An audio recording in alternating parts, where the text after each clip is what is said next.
Hai Commerce, welcome back to Telekom Podcast. Bersama gua Enca dan gua Rido dari Komunila 22 yang akan membawakan episode podcast pada kesempatan kali ini. Di podcast kali ini kita bakal ngebahas tentang insecurity dan ketakutan di perkuliahan. Jadi insecure itu adalah rasa ketidakamanan atau kecemasan tentang keterampilan ataupun nilai kita sebagai seorang manusia. Betul banget. Jadi kayak lu ngerasa nggak pede gitu ya, merasa tidak berguna, terus lu merasa sebagai NPC gitu. Bener nggak? Betul. Nah, kalau lo sendiri nih udah pernah belum Dok merasakan rasa insecure? Dan rasa insecure apa sih yang lo alamin di perkuliahan? Jadi awalnya tuh gue tuh ngerasa culture shock gitu waktu awal kesini. Karena lu tahu kan gue tuh dari Padangan. Jadi waktu kesini tuh beda aja budaya dan lain hal sebagai macamnya gitu. Terus kalau di perkuliahan ini gue ngeliat ya anak-anaknya tuh nongki tuh di kafe ibarat suatu keharusan kalau misalkan lu pengen punya temen gitu. Jadi kalau misalkan lu nggak ikut tuh merasa nggak punya temen jadinya. Terus juga tentang style-stylenya, lu tahu anak-anak di jurusan kita tuh stylenya pada modis-modis semua kan? Wah iya dong, keren-keren gitu ya. Keren-keren semua. Ya kayak gitu, gue tuh culture shock yang membuat gue insecure gitu. Oke. Tapi ya dong, sebenarnya rasa insecure lo kalau perihal pakaian atau gaya, kalau menurut gue itu insecure yang sebenarnya nggak mengubah apa-apa, nggak ngaruh juga di hidup lo, karena menurut gua setiap orang kan punya ciri khas dan keunikannya masing-masing dengan gaya berpakaiannya kan. Benar. Betul. Nah, kalau masalah akademik nih, ada nggak sih rasa insecure yang lo alamin? Apalagi yang gue tahu nih ya, anak-anak di jurusan kita ini kan pada berprestasi dan punya pikiran yang kritis, public speakingnya bagus gitu. Ada nggak sih lo merasa insecure gitu? Oh, akademik ya. Tentunya gue juga merasa insecure di bidang akademik dikarenakan ya seperti yang lo bilang tadi, anak-anak di jurusan kita tuh pada berprestasi, terus juga public speakingnya lancar, bagus, berpikir kritis kan. Terus tambah lagi ada teman-teman gue yang aktif di perkuliahan, terus nggak kalah aktif juga di organisasi. Jadi bisa balance gitu ya, antara organisasi sama kuliah gitu. Ya dia bisa memanajemen waktunya dengan baik gitu. Sedangkan gue ya gini-gini aja. Jadi gue insecure dengan orang-orang yang seperti itu. Oke. Nah, dari tadi kan lu nih yang nanya terus kan. Kalau lu sendiri gimana? Ada nggak lu insecure di perkuliahan ini? Dan lu insecure-nya tuh kayak gimana?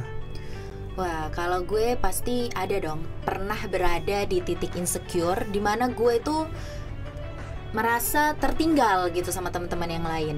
Jadi waktu awal-awal kuliah gue tuh sempat kaget karena ternyata kita tuh kuliahnya masih hybrid dan rata-rata tuh masih online gitu. Jadi kesibukan kita tuh cuman zoom aja di kosan gitu. Dan buat gue jadi burn out dan bosen banget gitu di kosan. Sedangkan gue lihat nih di sosial media teman-teman kita pada share pencapaian, pada posting-posting kegiatan mereka selain kuliah gitu, yang buat gue mikir, wah kok gue di sini-sini aja, kok gue ketinggalan start nih dari mereka gitu. Jadi itu sempat bikin gue insecure banget dan akhirnya gue mencoba untuk cari kegiatan yang bisa bikin gue meningkatkan skill.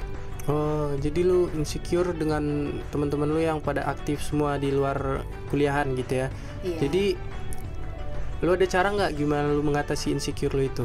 Nah, kalau gue sendiri, karena gue bosen dengan fase kuliah online yang bikin gue merasa, wah hidup gue masa kuliah online gini-gini aja gitu. Dan akhirnya gue coba-coba untuk ikut volunteer dan freelance.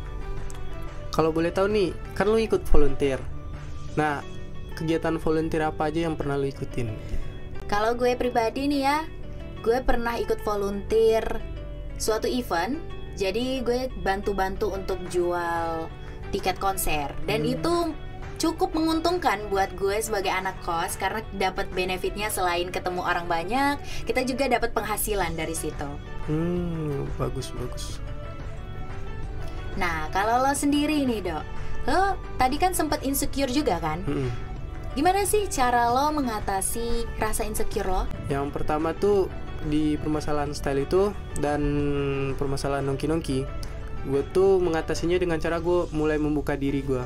Kayak gue mulai mencoba bergaul dengan orang-orang itu, dan ternyata orang-orang itu welcome, nggak seperti apa yang gue pikirin sebelumnya, yang mereka itu sombong atau gimana. Ternyata enggak gitu. Dan untuk masalah akademik, gue tuh berusaha untuk belajar lebih giat lagi agar bisa bersaing dengan teman-teman gue di bidang akademik gitu. Nah, jadi menurut gue nih ya, insecure itu mempunyai sisi positif juga. Seperti yang gue bilang tadi, itu bisa menjadi pendorong kita untuk berubah, menjadi motivasi kita untuk berubah menjadi lebih baik, mengevaluasi diri gitu. Betul sih, karena ketika kita merasa insecure dan rasa insecure itu menguasai diri kita, itu akhirnya mempersulit kita untuk berkembang, ya kan? Bener banget. Dan tapi Dok, ada minusnya nih dari rasa insecure itu. Seperti yang udah gue bilang tadi, selain mempersulit diri kita untuk berkembang, kita tuh jadi fokus sama pencapaian orang lain. Dan padahal pencapaian orang lain itu nggak bisa jadi tolak ukur, nggak bisa jadi tolak ukur kita, kemampuan kita, ataupun pencapaian atau proses kita. Iya, karena tiap orang tuh titik startnya beda-beda ya. Betul. Dan setiap kelebihan pasti ada kekurangan. Bener. Nah, apa nih yang mau lo sampein buat commerce dari cerita lo tadi? Dari cerita insecure lo dan bagaimana lo mengatasinya? Oke, jadi buat commerce yang dengerin podcast kita ataupun nonton ya, gue tuh mau bilang sama kalian, jangan fokus pada kekurangan kalian, jangan insecure, tapi fokuslah pada kelebihan kalian gitu. Jangan kalian berlama-lama insecure di dalam kekurangan kalian itu. Contohnya kayak gini, ada artis Ucok Baba gitu kan dia tuh punya kekurangan, tapi dia nggak menganggap itu sebagai kekurangan, dia menganggap itu sebagai suatu kelebihan, keunikan, sehingga dia bisa berkarir dan karirnya bagus, ya kan? Betul.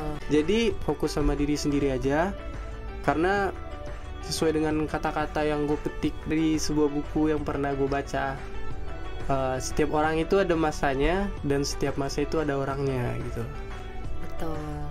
Nah, itu dia tadi commerce, salah satu motivasi dan tips nih buat commerce yang mungkin lagi merasa insecure di perkuliahan. Terima kasih sudah dengerin podcast kita pada kali ini. Gua Enca dan gua Rido. Pamit undur diri, sampai jumpa di podcast selanjutnya. Bye commerce.